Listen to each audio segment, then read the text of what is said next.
En cas d'accident impliquant ce type de poids lourd, j'indique au secours les numéros de la plaque orange. Oui. A. Non. B. La couleur et le symbole des losanges. Oui. C. Non. D.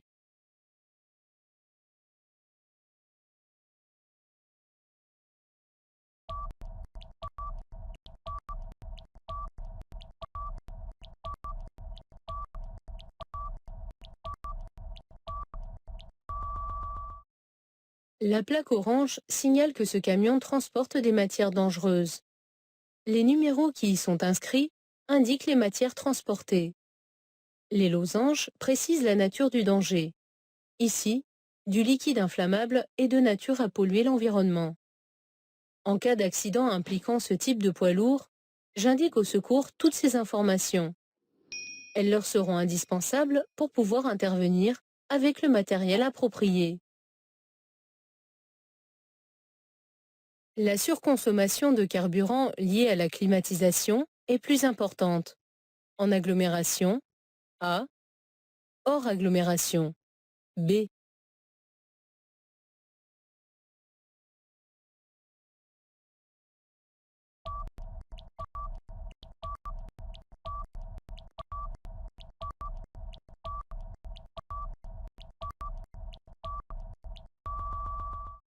La climatisation augmente la consommation de carburant.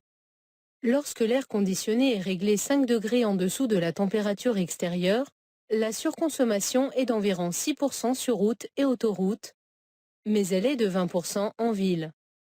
Elle est donc plus importante en agglomération.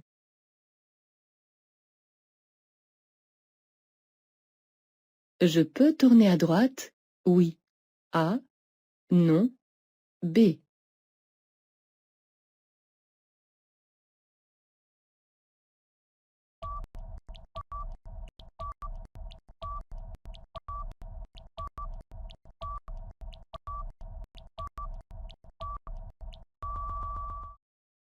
Je ne dois pas confondre la double ligne discontinue qui délimite la bande cyclable avec une ligne cédée le passage.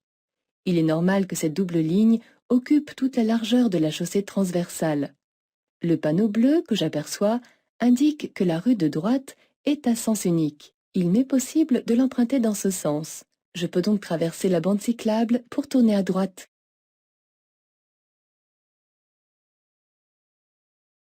Je continue à rouler avec ce pneu.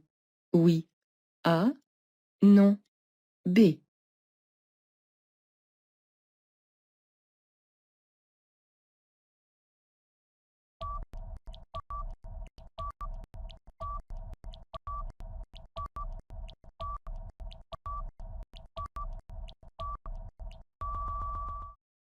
Les bosses à l'intérieur des sculptures sont les indicateurs d'usure. Lorsque l'usure d'un pneu atteint le niveau d'un indicateur, la profondeur de la rainure n'est plus que de 1,6 mm, minimum en dessous duquel il est interdit de rouler. 3 des 4 indicateurs visibles sont presque atteints par l'usure qui a entamé le quatrième. Il serait donc dangereux de continuer à rouler avec ce pneu. Je le change. L'appui-tête de cette conductrice est bien réglée. Oui. A. Non. B.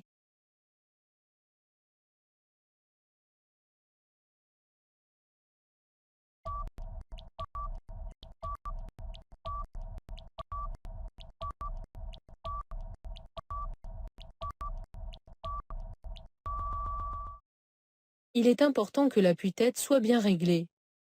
Ce dernier permet de protéger la nuque en l'empêchant de repartir en arrière, évitant ainsi le coup du lapin. La tête de cette conductrice est bien située au niveau de la partie haute de l'appui-tête, qui est donc bien ajustée. La fatigue rend le conducteur plus nerveux. A. Plus rapide dans ses mouvements. B. Plus précis dans ses gestes. C. Moins rapide dans ses décisions. D.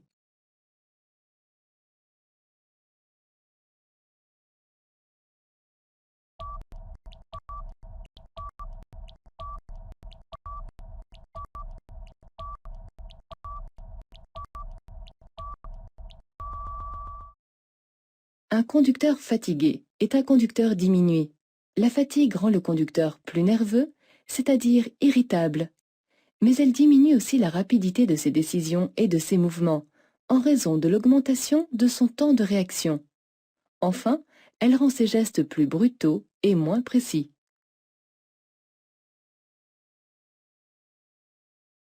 Je pourrais emprunter cette rue dans le sens opposé. Oui. A. Non. B.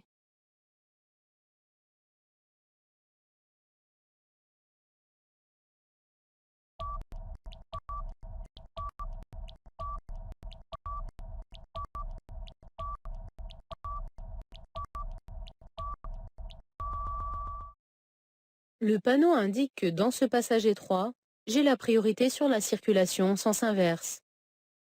Il ne peut donc être implanté que sur les chaussées à double sens. Dès que j'aurai la possibilité de faire demi-tour en sécurité, je pourrai emprunter cette rue dans le sens opposé.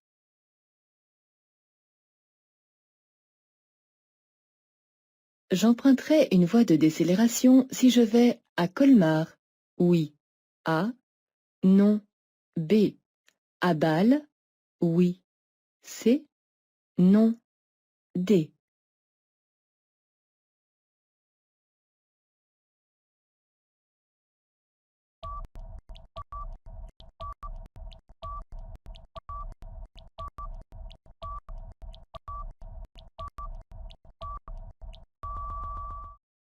Le panneau bleu annonce deux bifurcations autoroutières rapprochées. Le trait séparé du bas indique que la première bifurcation, qui conduit à Strasbourg et Colmar, est avec affectation de voie. Si je vais à Colmar, je n'emprunterai donc pas une voie de décélération, mais une voie supplémentaire réservée aux usagers qui suivent cette direction. À l'inverse, si je vais à Bâle, j'emprunterai une voie de décélération, la sortie correspondante étant sans affectation de voie. Je m'arrête. Uniquement si un train est annoncé. A. Même si aucun train n'est annoncé. B.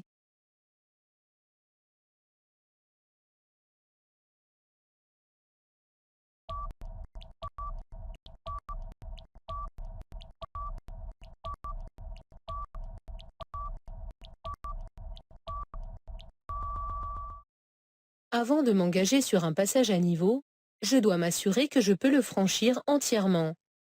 Rester bloqué sur la voie serait extrêmement dangereux. Les voitures devant moi, très proches l'une de l'autre, sont arrêtées ou fortement ralenties. Une camionnette me suit de près, mais je ne dois pas pour autant prendre le risque de m'engager.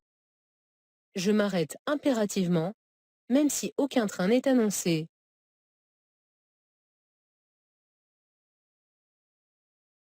En marche normale, je suis bien placé. Oui. A. Non. B.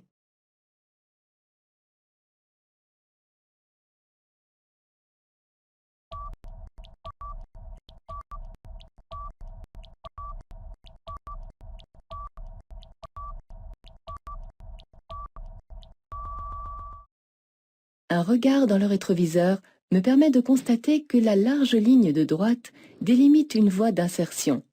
Ici, je circule sur la voie la plus à droite, je suis donc bien placé.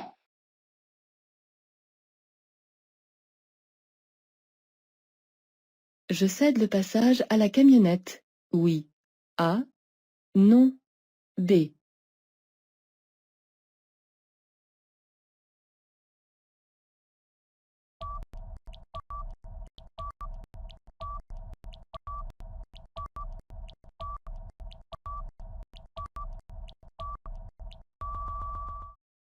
Le feu jaune clignotant de la camionnette indique qu'il s'agit d'un véhicule à progression lente.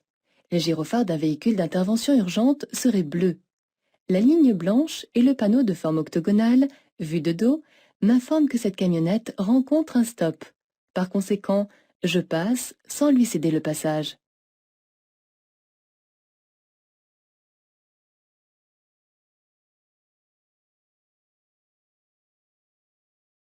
L'indice essentiel se situe dans la zone A, B, C.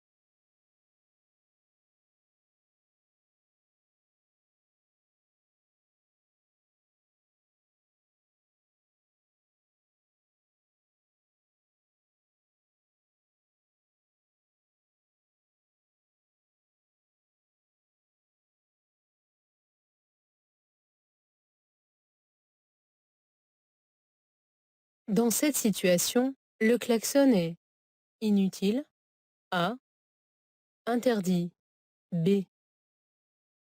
Je passe au ralenti, oui, C, non, D.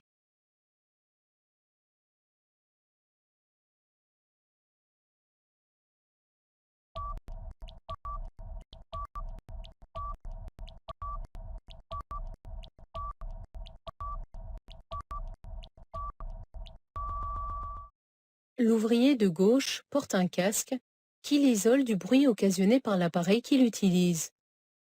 Klaxonner est inutile, car il ne m'entendrait pas. En outre, l'usage de l'avertisseur sonore est interdit en agglomération, sauf en cas de danger immédiat. Ce n'est pas le cas ici, car roulant à 30 km/h, j'ai la possibilité de m'arrêter. Une voiture arrive en face. Comme elle rencontre l'obstacle, ce sera à elle de s'arrêter si nécessaire. Je dois toutefois rouler au ralenti pour anticiper tout mouvement de la part d'un de ces deux usagers.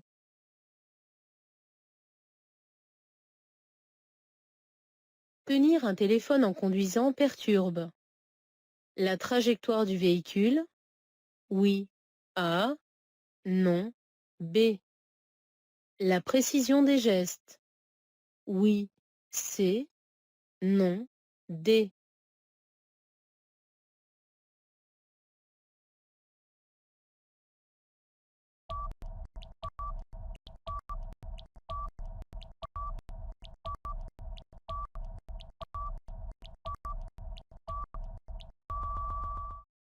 Téléphoner en conduisant, même avec un kit main libre, détériore sensiblement l'attention, allonge le temps de réaction et entraîne une fixité du regard.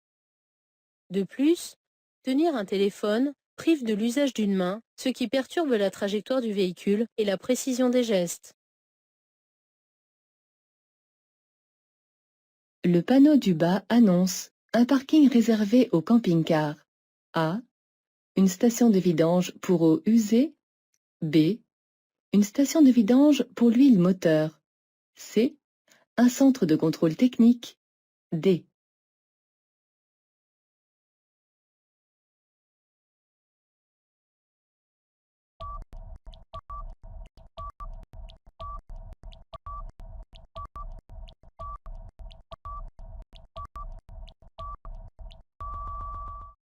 Le panneau du bas annonce une station de vidange pour eau usée et concerne les caravanes, cars et camping-cars. Mais cette station n'est absolument pas prévue pour vidanger l'huile moteur, ce qui entraînerait une pollution.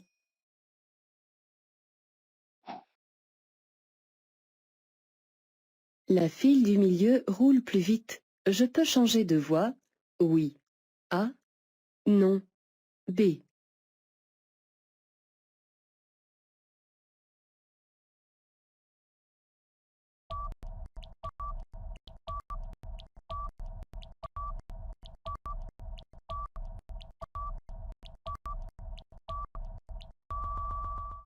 Quand la circulation se fait, comme ici, en files ininterrompues, je ne dois pas changer de voie, même si la file d'à côté roule plus vite.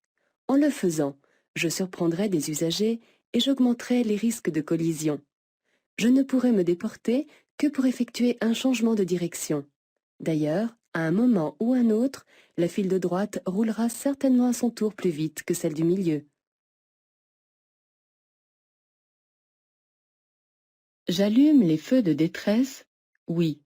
A. Non. B.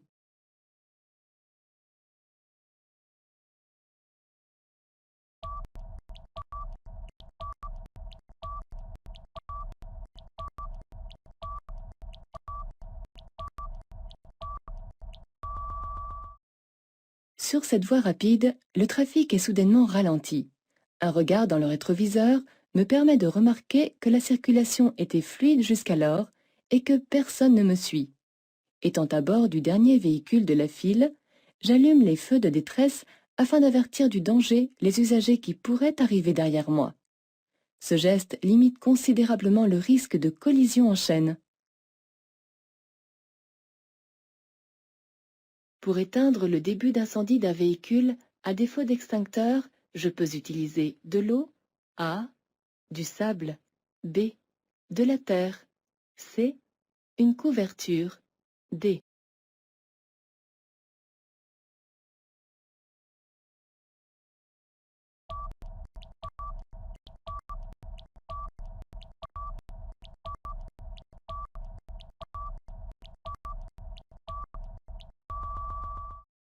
Un extincteur spécifique constitue le meilleur moyen pour éteindre un incendie de voiture. Mais, si je n'en possède pas et qu'elle vient juste de prendre feu, je peux tenter de le faire avec de la terre, du sable ou une couverture. En revanche, je ne dois jamais utiliser d'eau lorsqu'il s'agit d'un feu de véhicule.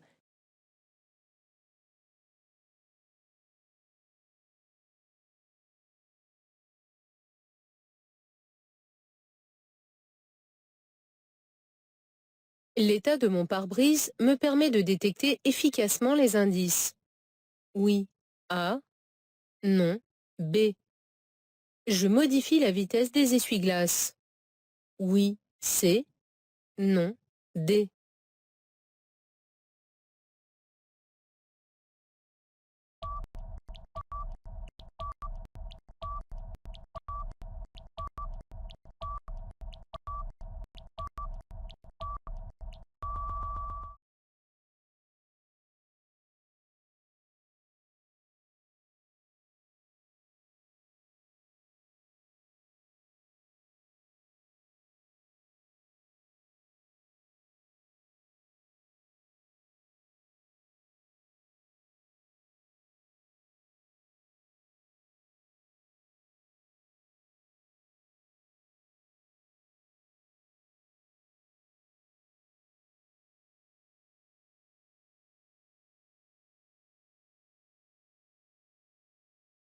Cette pince qui détend la ceinture de sécurité permet une protection efficace en cas de choc.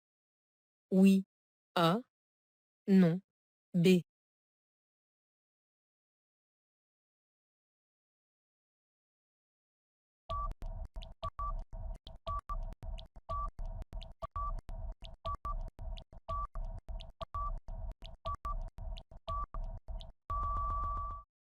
Pour jouer pleinement son rôle protecteur, la ceinture de sécurité doit être tendue. Les ceintures actuelles sont conçues pour qu'en cas de choc, la tête entre en contact avec l'airbag lorsque ce dernier a fini de se déployer. Si la ceinture est détendue, le choc entre la tête et l'airbag va se produire au moment où ce dernier se déploie, donc trop tôt, et entraîner des lésions à la tête, souvent mortelles. Il est donc interdit de détendre la ceinture de sécurité avec une pince ou tout autre objet.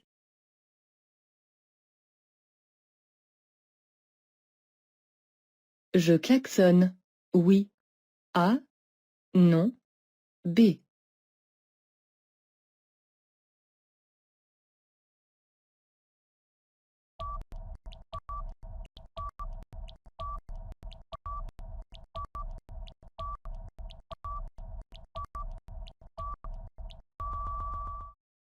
À cet endroit sans visibilité, la personne qui est à proximité de la voiture, côté chaussée, est dans une position très dangereuse. Toutefois, le danger n'est pas immédiat car elle est suffisamment loin pour me laisser le temps de ralentir et même de m'arrêter si nécessaire. Je ne dois donc pas klaxonner. J'aborde cette zone à vitesse très réduite en prévision des mouvements de cette personne et des véhicules qui pourraient arriver en face.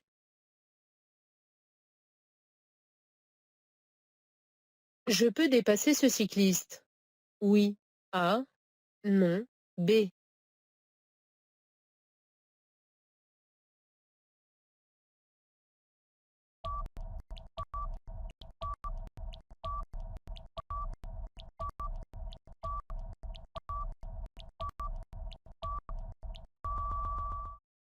En agglomération, pour dépasser un véhicule à deux roues, je dois m'en écarter latéralement d'au moins 1 mètre. Ici, cet écart m'obligerait à chevaucher la ligne continue. Cette manœuvre est autorisée uniquement pour le dépassement des cyclistes, à condition que la visibilité soit suffisante. Avant cette courbe, la visibilité est trop faible pour ne pas risquer une collision avec un véhicule en face. Je ne dois donc pas dépasser.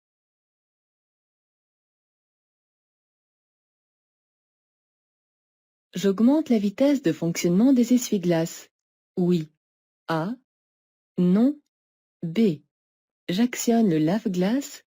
Oui. C. Non. D.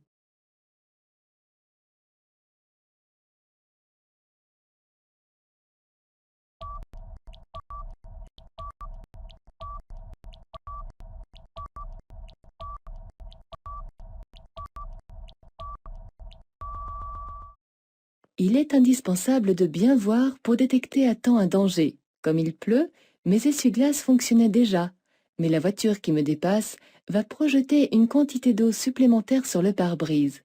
En conséquence, j'augmente la vitesse de fonctionnement des essuie-glaces. L'eau projetée par la voiture étant de l'eau sale, j'actionne également le lave-glace. Cette passagère est correctement installée. Oui. A. Non. B.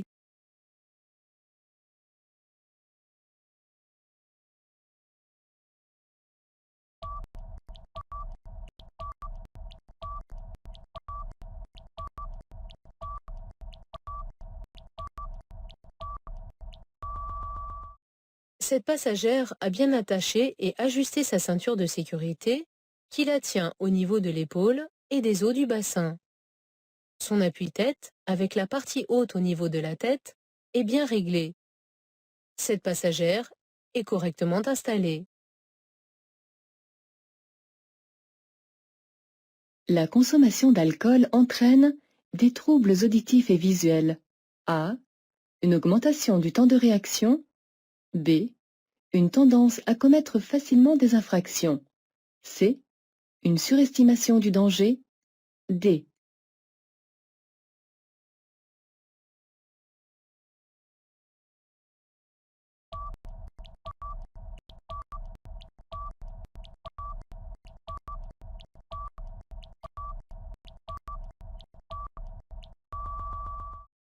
La consommation d'alcool entraîne une altération générale des fonctions perceptives et motrices. Elle provoque entre autres des troubles auditifs, visuels et une augmentation du temps de réaction. De plus, le conducteur déjà diminué se trouve dans un état euphorique qui l'incite à prendre plus de risques qu'habituellement. Il a tendance à commettre plus facilement des infractions car il sous-estime le danger.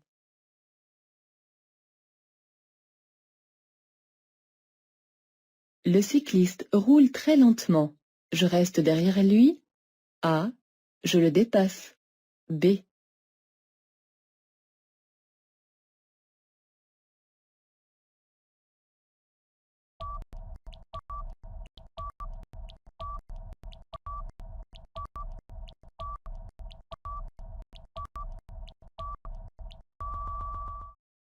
En agglomération, pour dépasser un cycliste, je dois m'écarter d'au moins 1 mètre.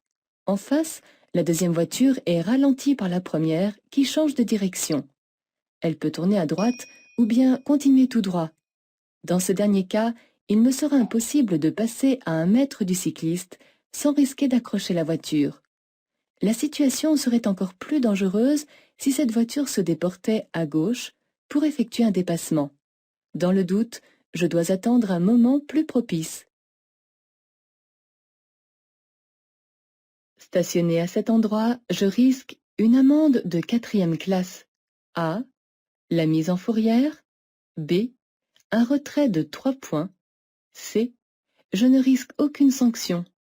D.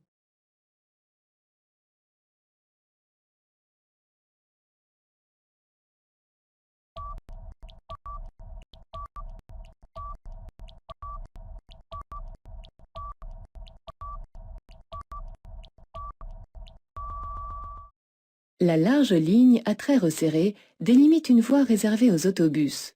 Dans cette voie, je suis en infraction car mon stationnement est considéré comme gênant. Ici, je risque une amende correspondant aux contraventions de 4e classe et la mise en fourrière de mon véhicule. En revanche, aucun retrait de points n'est prévu pour cette infraction.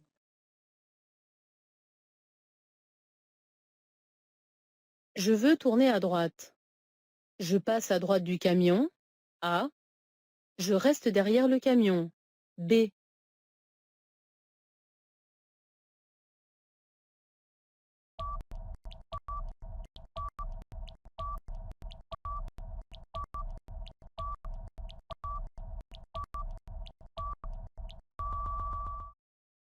Le conducteur du camion a signalé son intention de tourner à droite. Sa position à gauche s'explique par son gabarit qui l'oblige à se déporter avant de tourner. Si je le dépasse par la droite, je risque un accrochage. Je dois donc rester derrière lui. Le danger le plus important se situe en zone A, B. Je place mon pied devant le frein. Oui, C. Non, D.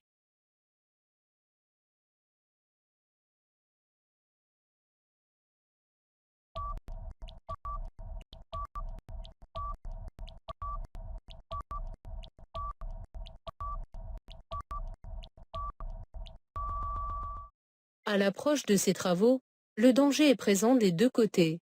Mais il l'est davantage à gauche, en A, car le camion masque la visibilité, et l'ouvrier de gauche semble plus affairé que celui de droite, en B.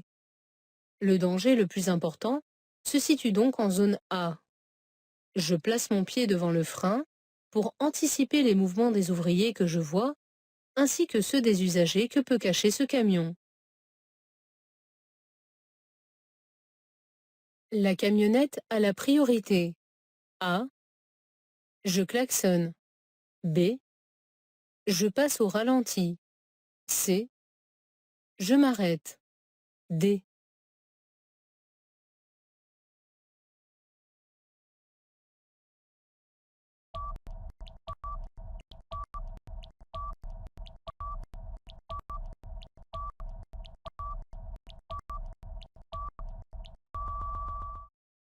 Cette camionnette a les feux stop allumés, son conducteur est en train de freiner. Je ne le vois pas et il ne peut pas me voir. Il ne s'est donc pas arrêté pour moi. Ses feux de marche arrière sont allumés, il va sans doute continuer à reculer. Je n'aurai alors plus la place pour passer. Ce véhicule qui manœuvre n'a pas la priorité, mais si je m'engage, même au ralenti, je risque une collision. L'usage du klaxon est interdit en agglomération, sauf en cas de danger immédiat, mais comme je roule à 20 km/h, j'ai la possibilité de m'arrêter. Je laisse donc cet usager terminer sa manœuvre.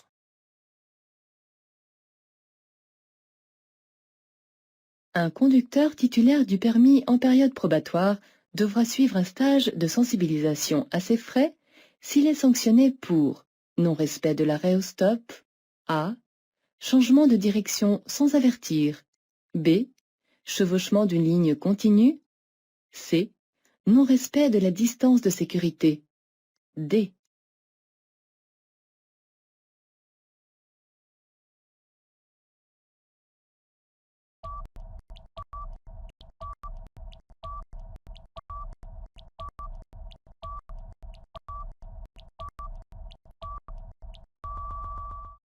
Un conducteur titulaire du permis en période probatoire doit suivre un stage de sensibilisation à ses frais s'il est sanctionné pour une infraction donnant lieu à un retrait de 3 points ou plus.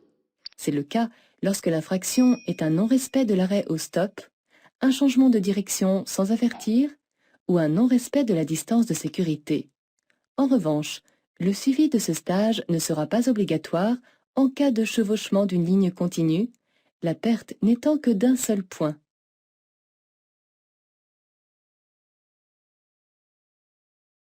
Pour aller à Guebwiller, j'emprunterai la première sortie. Oui. A. Non. B. Je suis bien placé. Oui. C. Non. D.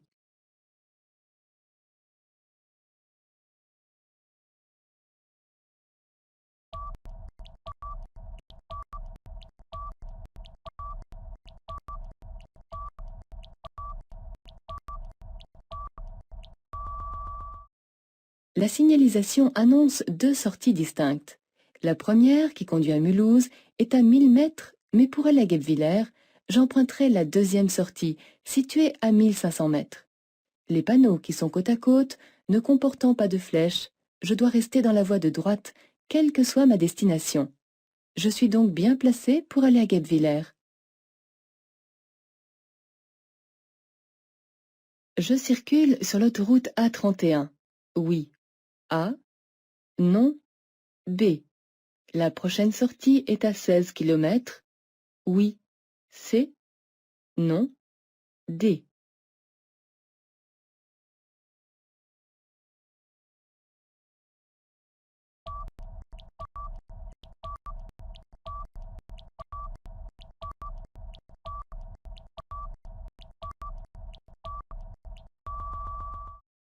Le panneau bleu annonce une bifurcation autoroutière à 16 km. À cette bifurcation, j'aurai la possibilité de rejoindre l'A31, mais pour le moment, je circule sur une autre autoroute. Enfin, une sortie ne serait pas annoncée par un panneau bleu.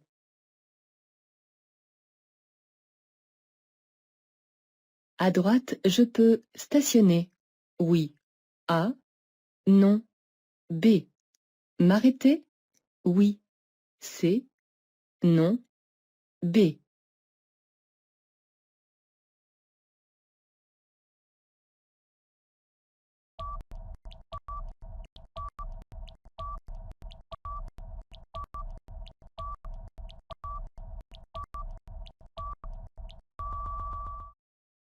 La présence de cyclistes ne doit pas m'induire en erreur.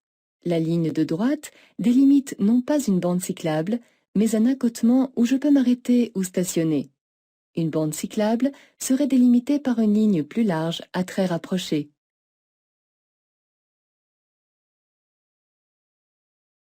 Pour tourner à gauche, je céderai le passage. À la voiture bleue, oui. A. Non. B. Au véhicule blanc, oui. C. Non. D.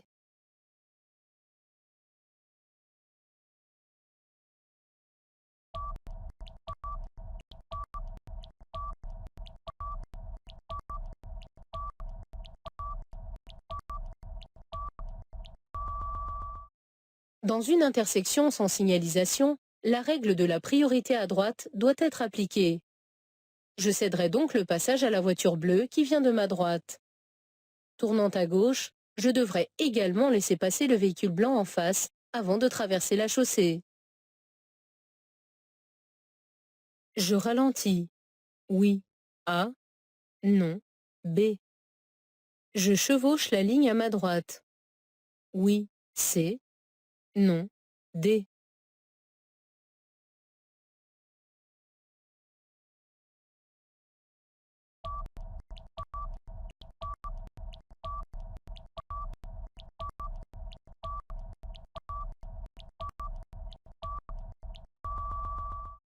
En face, sous l'effet de la force centrifuge, le motocycliste touche pratiquement la ligne axiale continue. Les roues de sa moto sont sur sa voie, mais son corps empiète sur la mienne. La situation étant dangereuse pour lui, je ralentis. Pour lui laisser un espace latéral de sécurité, je n'hésite pas à chevaucher la ligne de rive à ma droite.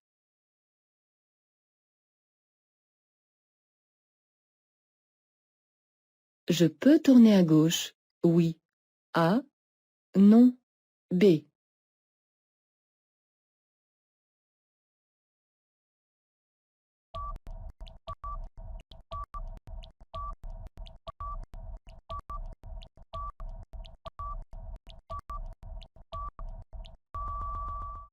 Le signal que j'aperçois plus loin interdit de s'engager à gauche après le terre-plein, mais pas avant. L'orientation des panneaux de direction en face me confirmant que je peux aller à gauche, je tournerai au niveau de la ligne discontinue.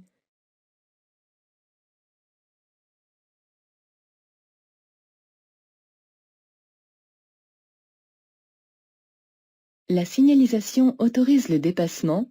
Oui. A. Non. B. Je peux dépasser. Oui. C. Non. D.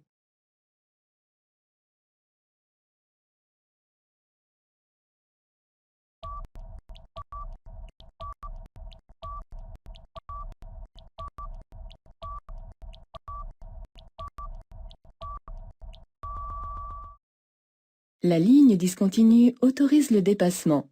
Mais, avant d'effectuer cette manœuvre, je dois m'assurer que toutes les conditions de sécurité sont réunies. Un creux m'empêche de voir une partie de la route devant moi et un véhicule, caché par ce dernier, peut arriver en face. Entreprendre un dépassement dans ces conditions, ce serait risquer une collision frontale. La visibilité étant insuffisante, je ne dois donc pas dépasser.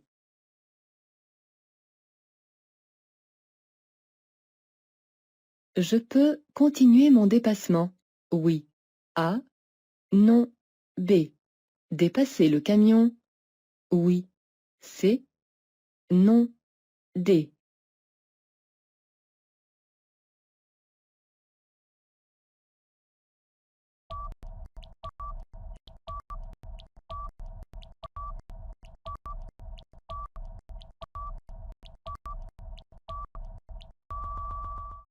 La ligne de rive continue à gauche et le terre-plein central m'informe que la chaussée est à sens unique. Je peux donc continuer mon dépassement. En revanche, je ne dois pas doubler le camion car une voiture occupe déjà la voie de gauche pour me dépasser.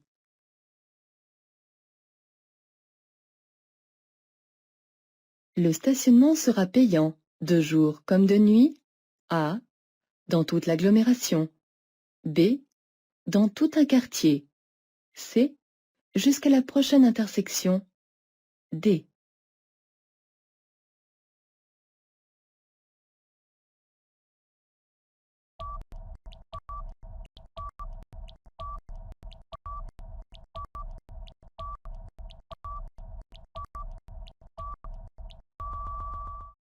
Le panneau de gauche marque l'entrée d'une zone à stationnement payant.